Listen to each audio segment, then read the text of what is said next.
Bismillah, Assalamualaikum warahmatullahi wabarakatuh. Alhamdulillahi rabbil alamin. Wabihi nasta'in ala umuri dunya wa din. Wassalatu wassalam ala ashrafil anbiya wal mursalin Muhammadin wa ala alihi wa sahbihi ajma'in, amma ba'd. Faya ikhwan fiddin rahimani wa rahimakumullah, ayyuhas shaimun ibtigha'an limaradatillah. Pertama-tama marilah kita panjatkan puja dan puji syukur kita atas kehadirat Allah Subhanahu wa taala. Atas karunia dan nikmatnya kita masih diperkenankan untuk menjalankan ibadah puasa, yang mana ibadah puasa ini pahalanya dirahasiakan oleh Allah. Di saat pahala amal ibadah yang lainnya itu dicatat oleh malaikat, pahala saum Allah nanti yang akan memberi kita pahala. Illa saum fa ana ajzi bih. Salawat dan salam semoga tercurah limpahkan kepada Nabi kita Muhammad sallallahu alaihi wasallam beserta para sahabatnya Abu Bakar, Umar, Utsman, Ali dan sahabat-sahabat lainnya. Semoga Allah Subhanahu wa taala selalu meridhai mereka, mengampuni dosa-dosa mereka, dan memasukkan kita ke dalam golongan yang mengikuti mereka hingga akhir hayat kita nanti. Ikhwan fiddin rahimani wa rahimakumullah. Pada kesempatan kali ini insyaallah subhanahu wa ta'ala kita akan membahas satu di antara sekian pembahasan yang sangat penting, yang mana termaktub di dalam kitab Majalis Syahri Ramadan yang dimiliki oleh Syekh Utsaimin rahimahullahu ta'ala rahmatan wasi'ah.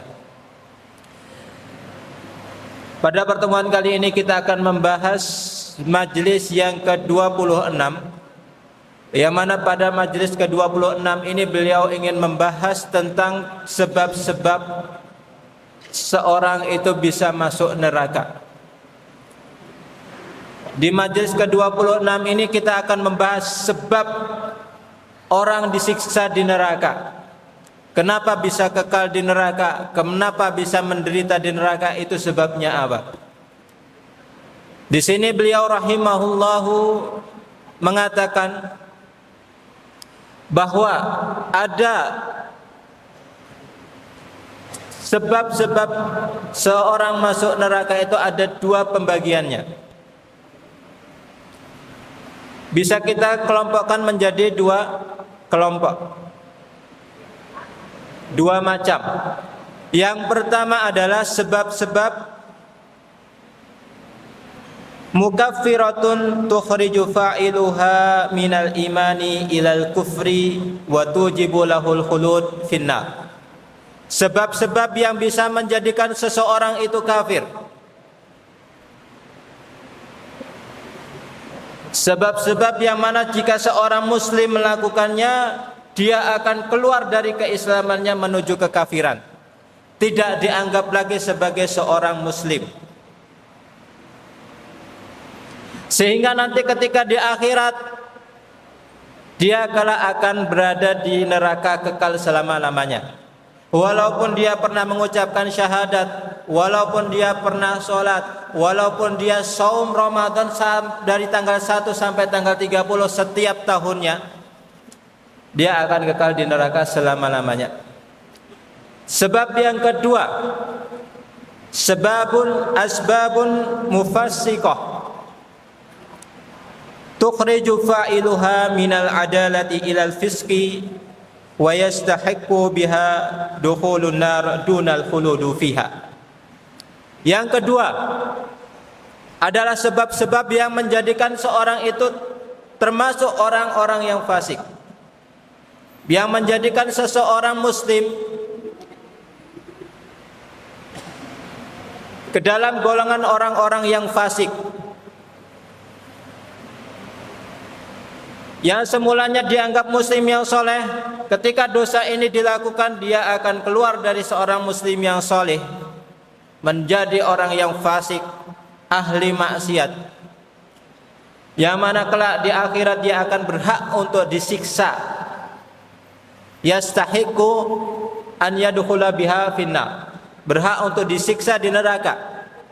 Akan tetapi tidak sebagaimana kelompok yang pertama.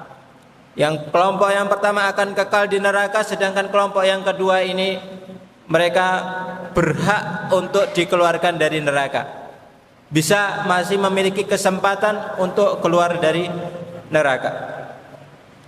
Pada kesempatan ini kita akan membahas yang pertama, yaitu dosa-dosa mukaffirah yang menjadikan seorang yang sebelumnya itu muslim, mukmin, dia akan menjadi kafir, yang mana akan kekal di neraka. Sebab yang pertama adalah asyirku billah, syirik kepada Allah Subhanahu wa taala, menyekutukan Allah baik dalam rububiyah, uluhiyah ataupun asma wa as-sifat. Siapapun yang menyekutukan Allah dengan syirik yang besar, maka dia berhak untuk kekal di neraka. Amal-amal kebaikan yang telah dia kerjakan itu sirna. Amal-amalan yang akan dikerjakan itu tidak akan dianggap, tidak akan berpahala sampai dia mau bertobat dari dosa kesyirikan ini. Ketika seorang menganggap di sana ada pencipta yang mempengaruhi kehidupan ini selain Allah Subhanahu wa taala, maka dia telah berbuat syirik.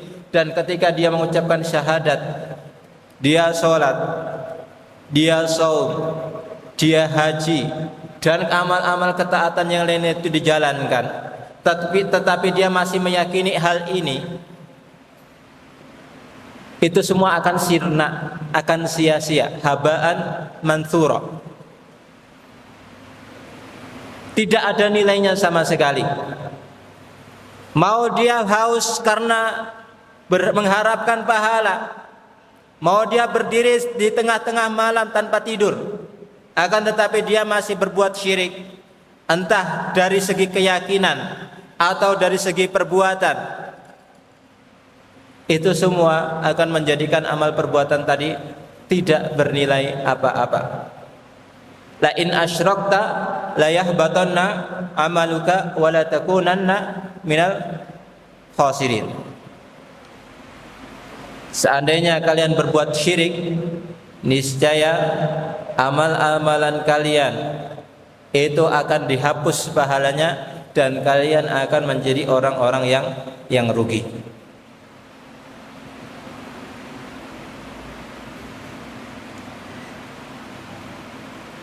Itu dari segi rububiyah. Dari segi uluhiyah, misalnya ada yang sengaja dengan kesengajaannya berdoa kepada selain Allah, memohon hal-hal yang tidak mungkin bisa diistijabahi kecuali oleh Allah Subhanahu wa taala. Memohon kepada mayit, memohon kepada patung, memohon kepada roh-roh yang diyakini ada di suatu tempat, berdoa kepada Nyi Roro Kidul, berdoa kepada dewa penjaga gunung, dewa penjaga langit, dan dewa-dewa lain, yang mana itu semua adalah nama-nama yang diadakan, nama-nama yang dikarang oleh manusia itu sendiri. Tidak terbatas pada bentuk berhala, tapi hal-hal yang gaib tersebut apabila diyakini bisa mengabulkan doa. Kalau ada orang yang melakukan doa-doa tersebut sengaja meminta kepada selain Allah, maka dia telah berbuat syirik dan amal perbuatannya apa saja itu akan sirna, termasuk syahadatnya sebelumnya apabila dia telah mengucapkan syahadat.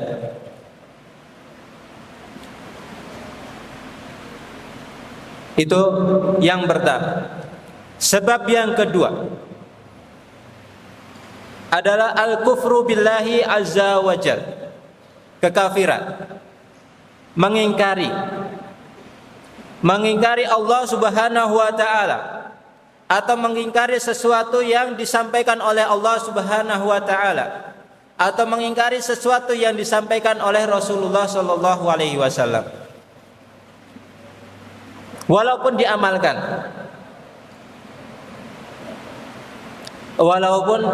mengamalkannya. Saya tidak percaya sholat itu wajib, tapi saya tetap akan sholat. Saya tidak yakin setiap orang wajib masuk Islam, tapi saya tetap masuk Islam.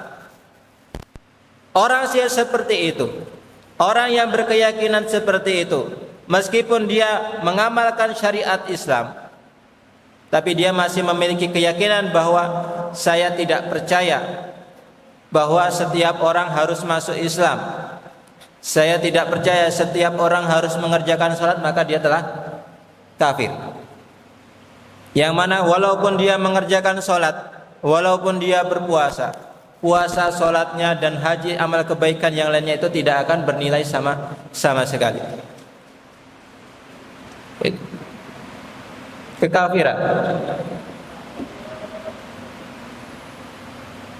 Hal yang membuat seorang yang semulanya masih kita anggap saudara, ketika dia mengucapkan hal-hal tersebut, maka kita harus melepaskan ikatan persaudaraan itu. Itu adalah dosa-dosa kekafiran dan dosa kesyirikan.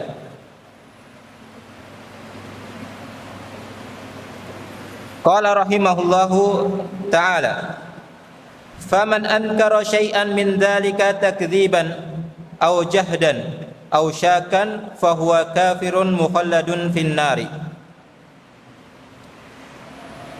Sebelumnya beliau berkata, al-kufru billahi azza wa jalla wa bimalaikatihi wa kutubihi wa rusulihi wal yaumil akhir wa qada wal qadar. Mengingkari salah satu dari antara rukun iman ataupun ragu-ragu dalam hal mengimaninya atau tidak, maka dia telah kafir billahi azza wa jalla dan berhak untuk kekal di neraka. Allah Subhanahu wa ta'ala berfirman, innal ladzina yakfuruna billahi wa rusulihi wa yuriduna an yufarriqu bainallahi wa rusulihi wa yaqulu nu'minu bi ba'd wa nakfuru bi ba'd wa yuriduna an yattakhidhu baina dzalika sabila ulaika humul kafiruna haqqan wa atadna lil kafirina adzaban muhina. Sesungguhnya orang yang kafir terhadap Allah, kafir kepada Rasulnya, ingin memisahkan antara iman kepada Allah dengan iman kepada Rasulnya. Kita beriman kepada sebagiannya dan kita mengingkari sebagiannya. Mereka adalah orang-orang kafir yang sesungguhnya. Walaupun dia iman kepada Allah, iman kepada Rasulnya, iman kepada qada wal qadar, tapi dia tidak mengimani salah satu di antara iman pada malaikat, maka dia kafir. Ataupun sebaliknya, mengimani apa yang Allah sampaikan di dalam Al-Quran, beriman kepada Allah, iman kepada Rasul, iman kepada malaikat, iman kepada kitab, tapi tidak mau mengimani akan adanya hari kebangkitan. Tidak ada namanya hari kebangkitan, orang itu telah kafir billahi azza wa jal. Tentang kekafiran mereka, Allah Subhanahu wa ta'ala berfirman, innallaha la'anal kafirina wa a'adda lahum sa'ira khalidina fiha abadan la yajiduna waliya wala nasira. Allah Subhanahu wa ta'ala berfirman, sesungguhnya Allah melaknat orang-orang kafir dan menjanjikan bagi mereka sa'ira, neraka, khalidina fiha abada, mereka kekal selama-lamanya di dalamnya. La yajiduna waliya wala nasira, mereka tidak dapat penolong sama sekali.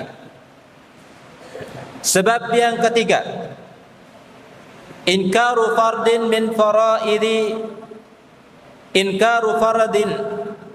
min arkanil Islam al-khamsah, mengingkari kewajiban rukun Islam yang 5. Mengingkari salah satu kewajibannya, maka dia telah kafir billahi azza wa jalla. Faman ankara faridatat tauhid aw syahadati rasuli birrisalah wa umumiha li jami'in nas aw faridatas salawat aw zakah aw shaumi ramadan awil haji fahuwa kafir. Sebab yang ketiga ini adalah tidak meyakini kewajiban rukun iman, rukun Islam yang 5. Tidak meyakini kewajiban salah satu di antara rukun Islam yang 5. Kita sebagai seorang muslim meyakini bahwa rukun Islam yang 5 dimulai dari syahadat sampai kemudian haji, itu semua adalah wajib dilakukan oleh setiap orang. Dimulai dari syahadat, kemudian sholat, kemudian zakat, saum, dan kemudian adalah haji. Semua itu adalah wajib dilakukan oleh siapa saja yang mampu untuk melakukannya. Oleh karena itu, barang siapa yang mengingkari kewajiban ini, maka dia telah kafir billah. Ketika dia kafir, maka dia berhak untuk kekal di neraka selama-lamanya. Tidak sebatas di situ.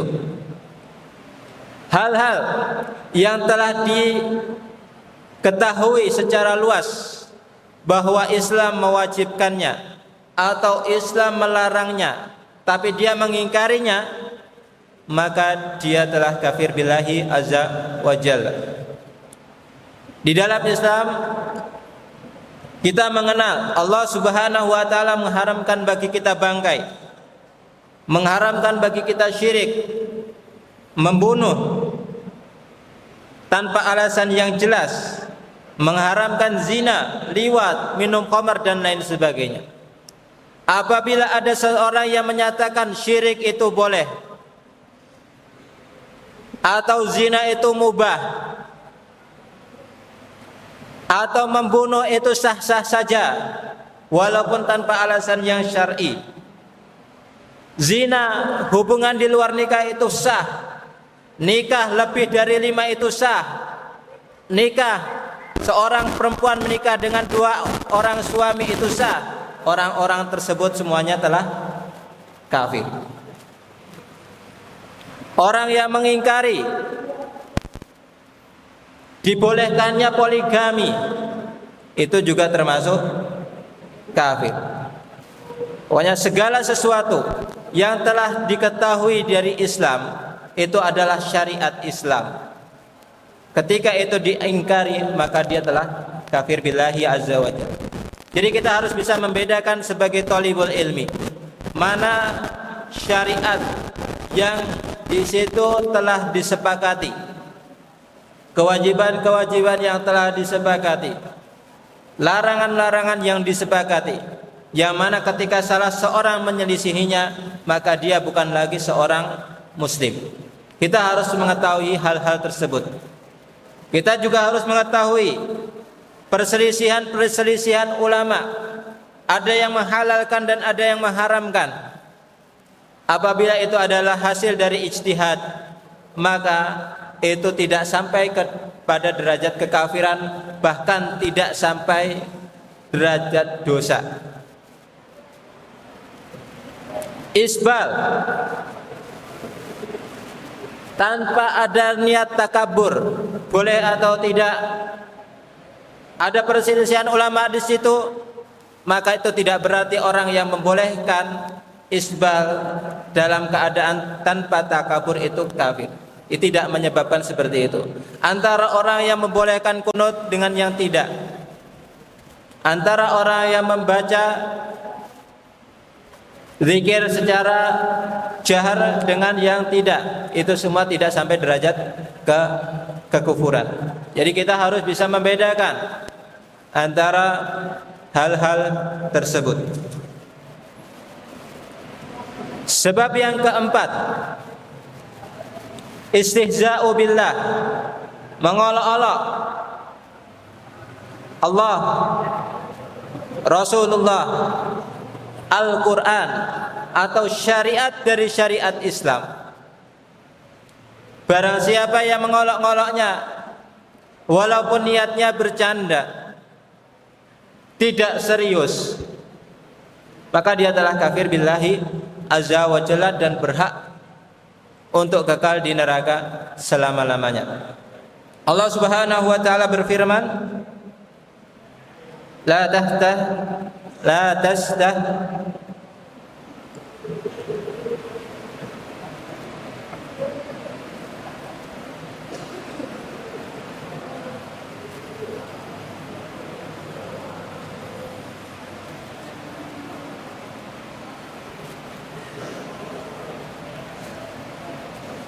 la ta'tadiru qad kafartum ba'da imanikum.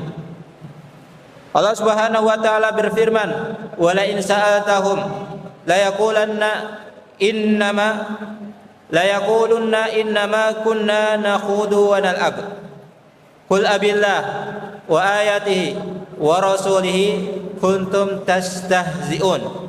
La ta'tadiru qad kafartum ba'da imanikum." Seandainya kalian bertanya kepada orang-orang yang mengolok-ngolok itu, wala in sa'altahum la yaqulunna, mereka akan berkata, innama kunna nakhudu wa nal'ab, kami hanya bercanda, enggak serius.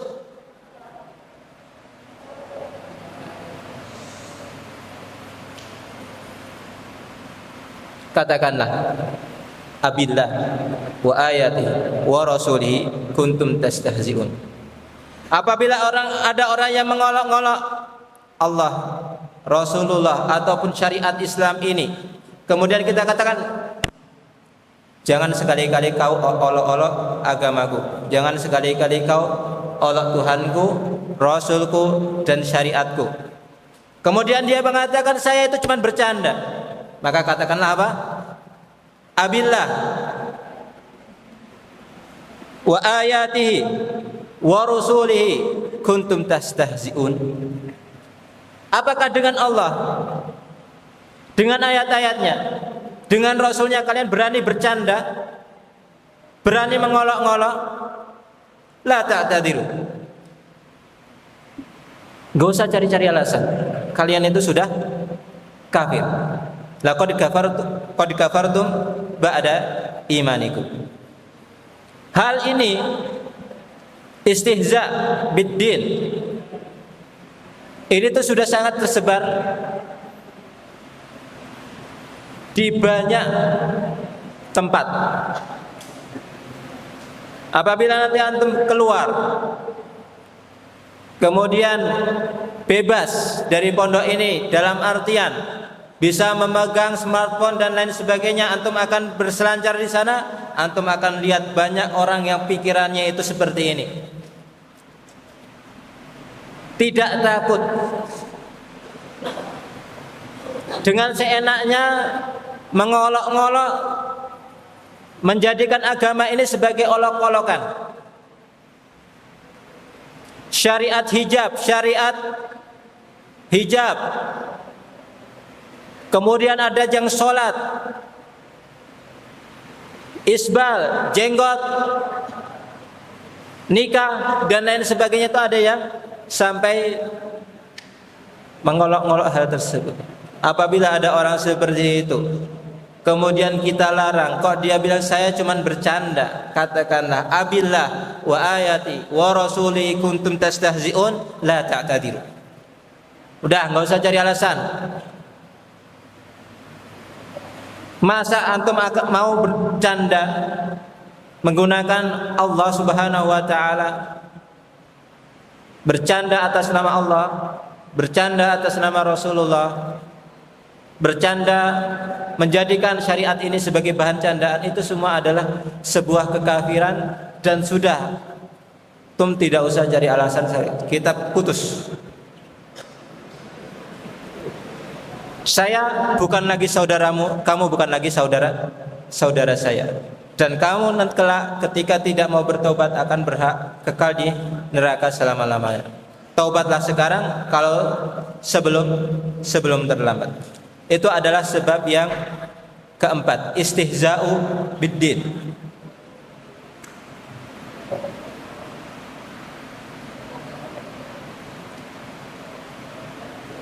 Yang kelima,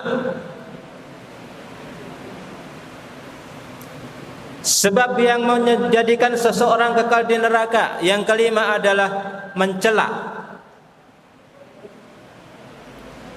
dalam tanda kutip mencela Allah au dinihi au rasulih. Sebelumnya itu adalah mengolok-ngolok. Yang di sini adalah mencela Allah, mencela Rasulnya, mencela agama Islam ini.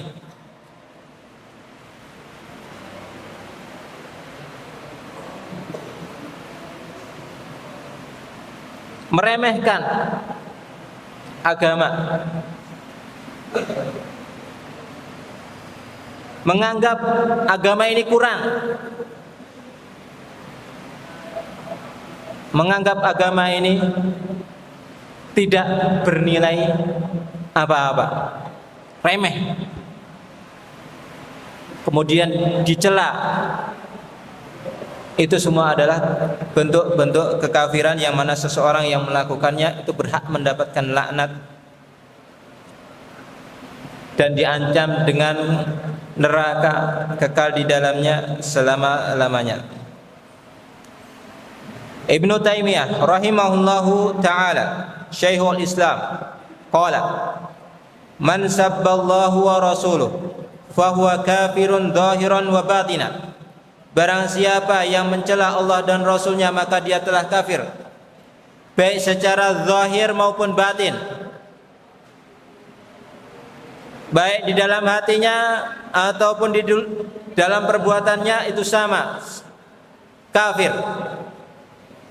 Sawa'un kana ya'taqidu dzalika muharraman an kana mustahilla.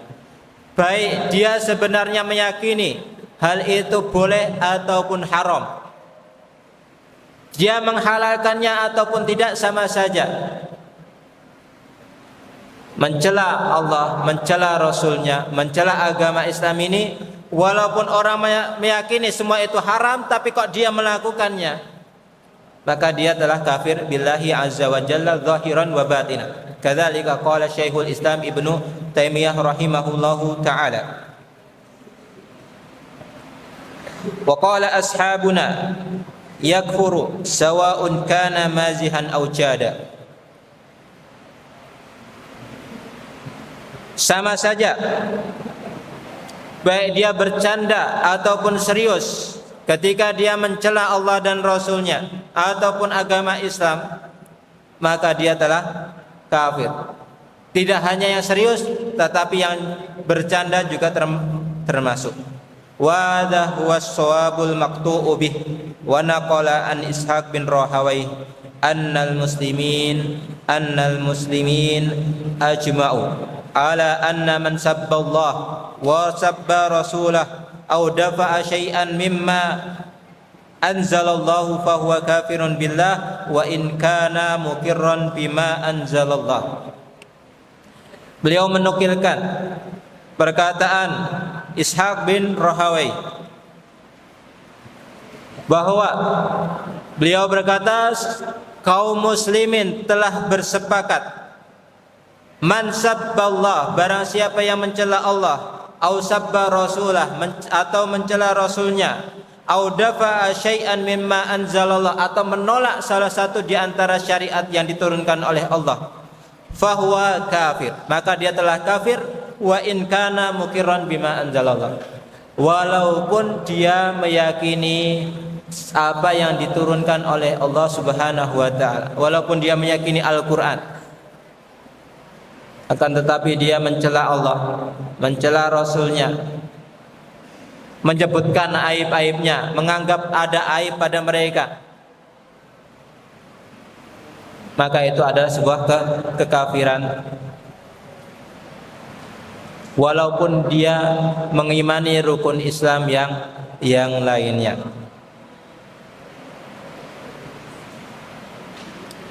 Bagaimana dengan hukum mencela orang-orang soleh selain para nabi? Apakah sampai derajat kekafiran juga ataupun tidak? Bagaimana hukum orang yang mencela para sahabat? Bagaimana hukum orang yang mencela para ulama muslimin? Bagaimana hukum orang-orang yang mencela orang-orang yang telah berjasa kebaikan pada umat Islam ini? Qala rahimahullahu ta'ala, amma sabbu ghairil anbiya fa in kana al-gharadu minhu sabban nabi mithlu an yasubba ashabih yaqsudu bihi sabbun nabi di annal muqarin yaqtadi biman qaranahu wa mithlu an yaqdhifa wahidan min zawjatin nabi bizina wa nahwi fa innahu yakfuru di anna dzalika qadhun fin nabi wa sabbun lahu. Beliau mengatakan bahwa siapa yang mencela selain nabi, kalau tujuannya adalah mencela nabi, walaupun yang dicela bukan nabi tetapi tujuannya akan atau berakibat mencela nabi, maka dia adalah seperti mana orang yang telah mencela nabi. Contoh, orang yang mencela sahabat kerabat Rasulullah sallallahu alaihi wasallam. Barang siapa yang mencela sahabatnya, sahabat karibnya Abu Bakar, Umar, Utsman, Ali dan lain sebagainya, ataupun istri-istri beliau, maka dia telah kafir. Kenapa demikian?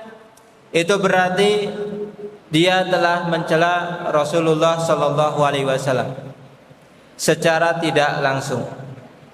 Bagaimana tidak? Seandainya yang benar apa yang mereka katakan, apa mungkin Rasulullah sebagai umat, sebagai orang yang terbaik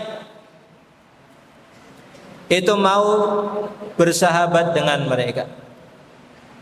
Padahal Rasulullah sallallahu alaihi wasallam bersabda,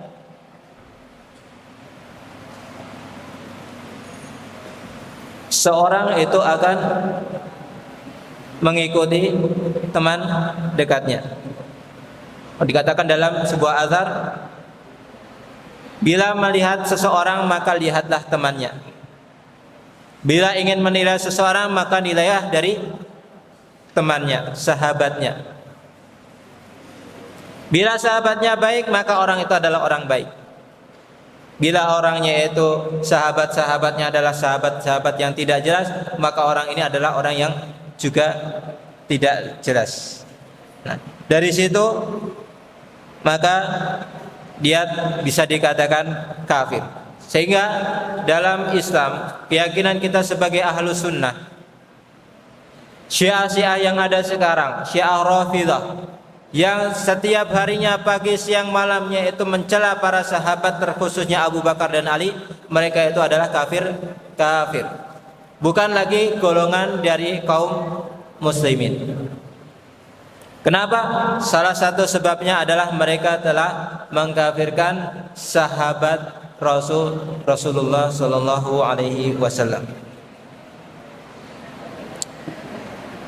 Sebab yang keenam, al-hukmu bi ghairi ma anzalallahu mu'taqidan annahu aqrabu ilal haq wa aslahu lil haq. Sebab yang keenam yang bisa menjadi sebab seseorang kekal di neraka adalah apabila dia menjadi hakim, dia menjadi penguasa, kemudian dia berhukum dengan selain syariat Islam, menjadikan selain syariat Islam sebagai undang-undang. Mu'taqidan annahu aqrabu ilal haq, dengan alasan bahwa hukum-hukum selain syariat Islam itu lebih mendatangkan maslahat, au annahu musawin lahu, atau dia sama saja dengan syariat Islam, sama-sama mendatangkan maslahat, au annahu yajuzu al-hukmu bihi, atau meyakini bolehnya seseorang berhukum dengan selain hukum Allah.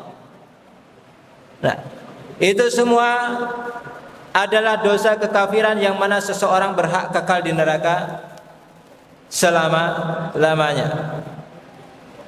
Seseorang apabila menjadi pemimpin,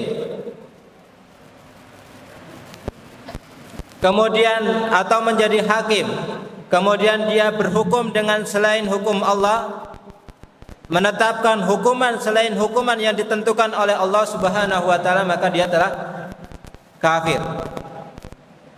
Baik dia meyakini itu lebih bermaslahat, lebih baik daripada syariat Islam, ataupun dia meyakini hal itu sama dengan syariat Islam, ataupun dia meyakini hal itu boleh-boleh saja, walaupun syariat Islam itu lebih baik baginya, tetapi dia menyatakan boleh berhukum dengan syariat selain syariat Islam, maka dia telah kafir billahi azza wa jalla.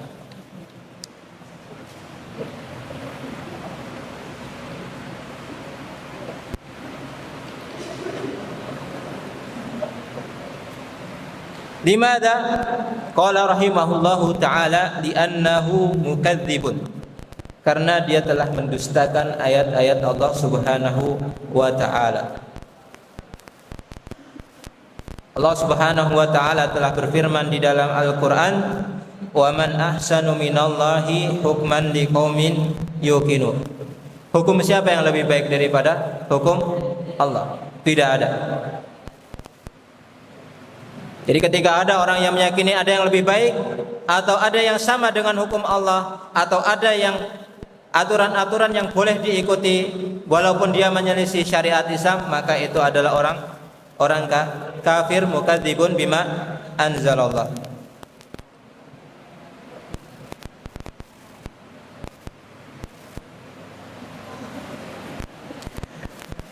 Lalu bagaimana apabila seseorang meyakini hal tersebut, akan tetapi dia tetap berhukum dengan syariat Islam? Saya berhukum dengan syariat Islam, tetapi saya tidak melarang seseorang untuk berhukum dengan selain hukum Islam. Atau dia meyakini bahwa ada di luar syariat Islam syariat yang lebih baik daripada Islam. Walaupun dia mengamalkan syariat Islam, walaupun dia berhukum dengan syariat, tetapi dia memiliki keyakinan tersebut, maka dia sama dengan yang pertama, yaitu kafir mukadzibun bima anzalallah. Itu yang disampaikan oleh beliau Syekh Utsaimin rahimahullahu taala. Kemudian sebab yang terakhir yang disebutkan oleh beliau di dalam majelis yang ke-26 ini adalah an-nifaq, kemunafikan. Sebab yang ketujuh, an-nifaqu. Wa ma ta'rifun nifaq? An yakuna kafiran biqalbihi wa yudhiru lin-nasi annahu muslim. Dia sebenarnya kafir, tidak mau beriman, atau masih beragama selain agama Islam, baik Yahudi, Nasrani, Yahudi, Hindu, Buddha atau lain sebagainya. Akan tetapi di sini kaum muslimnya kuat. Kalau saya tidak masuk Islam, saya tidak akan bisa apa-apa. Saya tidak bisa berbisnis. Saya tidak bisa mendapatkan posisi, tidak bisa mendapatkan kursi jabatan. Nah, akhirnya kemudian masuk Islam. Nah, orang-orang seperti itu, walaupun dia mengucapkan syahadat, walaupun dia sholat, walaupun dia saum, walaupun dia berhaji, lengkap lebih baik daripada kalian, akan tetapi ketika keimanan di dalam hatinya tidak ada, maka dia telah kafir. Dia adalah seorang munafik khalis, munafik yang murni. munafik yang benar-benar 100% munafik, tidak ada keislamannya sama sekali. Hukumannya apa? Hukumannya lebih berat daripada sekedar kafir. Apabila seorang kafir itu akan kekal di neraka selama-lamanya, orang munafik akan lebih dari itu. Mereka kekal berada di neraka yang paling bawah. Innal munafikina fid darkil asfali minan nar. Kenapa? Karena keberadaan mereka itu lebih berbahaya bagi umat Islam dari keberadaan orang kafir yang menampakkan keislamannya. Adanya mereka lebih berbahaya daripada seorang kafir yang terang-terang menentang Allah Subhanahu wa ta'ala, terang-terangan memerangi kaum muslimin. Mereka itu ibarat musuh dalam selimut. Kelihatannya di depan senyum, tapi di belakang menikam. Itu mengapa kaum munafik disebut sebagai lebih buruk daripada orang kafir. Innal munafiqina fid darkil asfali minan nar walan tajida lahum nasira. Saking berbahayanya orang-orang munafik, sampai di dalam surat Al-Baqarah di awal-awal disebutkan sifat orang yang beriman itu ada di 5 ayat. Kemudian sifat orang kafir itu ada di 2 ayat, dan sifat orang munafik itu ada di banyak ayat, lebih dari 5 ayat. Sampai di dalam surat Taubah disebutkan aib-aib mereka, supaya kita sebagai seorang yang beriman itu waspada terhadap mereka, waspada dengan mengetahui ciri-ciri mereka, bagaimana tanda-tanda orang munafik.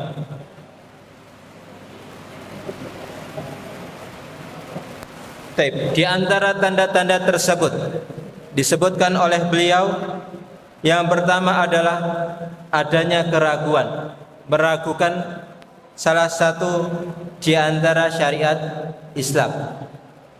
Yang kedua, membenci syariat Islam. Yang ketiga,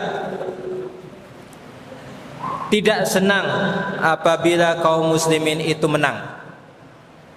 Apabila kaum muslimin sedang diberi kegembiraan, sedang diberikan kemenangan oleh Allah Subhanahu wa ta'ala, orang munafik tidak akan senang. Yang berikutnya adalah berusaha untuk memecah belah kaum muslimin. Mereka senang memperpecah belah kaum muslimin. Talabul fitnah bainal muslimin wa tafriq bainahum wa mahabbatu dzalika.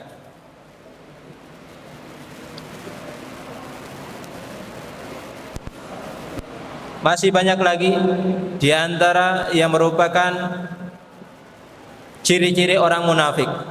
Nanti bisa kalian baca di surat At-Taubah lebih lanjutnya beserta dengan tafsirannya.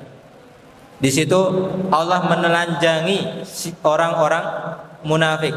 Sifat-sifat mereka dari yang kecil sampai yang terbesar semuanya disebutkan di dalam surat At-Taubah. Kemudian ada juga di surat Muhammad, dan di surat yang lainnya juga banyak, termasuk di surat An-Nisa, begitu juga surat Ali Imran. Ikhwanu fiddin rahimani wa rahimakumullah. Ini adalah majelis yang ke-26 dari majelis fi syahri Ramadan yang ditulis oleh beliau Syekh Utsaimin rahimahullahu taala.